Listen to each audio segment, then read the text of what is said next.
And Hannah prayed and said, My heart exults in the Lord. My horn is exalted in the Lord. My mouth derides my enemies, because I rejoice in your salvation. There is none holy like the Lord, for there is none besides you. There is no rock like our God. Talk no more so very proudly. Let not arrogance come from your mouth.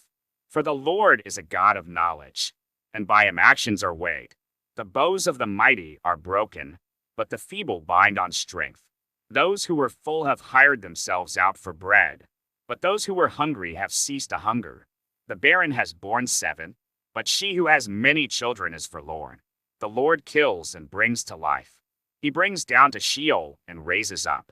The Lord makes poor and makes rich. He brings low and he exalts. He raises up the poor from the dust. He lifts the needy from the ash heap, to make them sit with princes, and inherit a seat of honor. For the pillars of the earth are the Lord's, and on them he has set the world.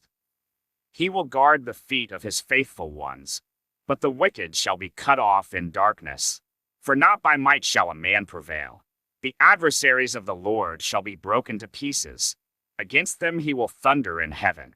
The Lord will judge the ends of the earth. He will give strength to his king, and exalt the horn of his anointed. Then Elkanah went home to Ramah, and the boy was ministering to the Lord in the presence of Eli the priest. Now the sons of Eli were worthless men. They did not know the Lord. The custom of the priest with the people was that when any man offered sacrifice, the priest's servant would come, while the meat was boiling, with a 3-pronged fork in his hand, and he would thrust it into the pan or kettle or cauldron or pot. All that the fork brought up the priest would take for himself. This is what they did at Shiloh to all the Israelites who came there. Moreover, before the fat was burned, the priest's servant would come and say to the man who was sacrificing, Give meat for the priest to roast, for he will not accept boiled meat from you, but only raw. And if the man said to him, Let them burn the fat first, and then take as much as you wish, he would say, No, you must give it now, and if not, I will take it by force. Thus the sin of the young men was very great in the sight of the Lord, for the men treated the offering of the Lord with contempt.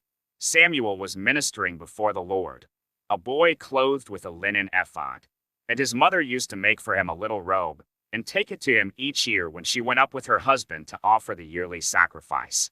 Then Eli would bless Elkanah and his wife, and say, May the Lord give you children by this woman for the petition she asked of the Lord. So then they would return to their home. Indeed, the Lord visited Hannah, and she conceived and bore 3 sons and 2 daughters. And the boy Samuel grew in the presence of the Lord. Now Eli was very old, and he kept hearing all that his sons were doing to all Israel, and how they lay with the women who were serving at the entrance to the tent of meeting. And he said to them, Why do you do such things? For I hear of your evil dealings from all these people. No, my sons. It is no good report that I hear the people of the Lord spreading abroad. If someone sins against a man, God will mediate for him. But if someone sins against the Lord, who can intercede for him? But they would not listen to the voice of their father, for it was the will of the Lord to put them to death. Now the boy Samuel continued to grow both in stature and in favor with the Lord, and also with man. And there came a man of God to Eli and said to him, Thus says the Lord, Did I indeed reveal myself to the house of your father when they were in Egypt subject to the house of Pharaoh? Did I choose him out of all the tribes of Israel to be my priest, to go up to my altar, to burn incense, to wear an ephod before me? I gave to the house of your father all my offerings by fire from the people of Israel. Why then do you scorn my sacrifices and my offerings that I commanded for my dwelling, and honor your sons above me by fattening yourselves on the choicest parts of every offering of my people Israel?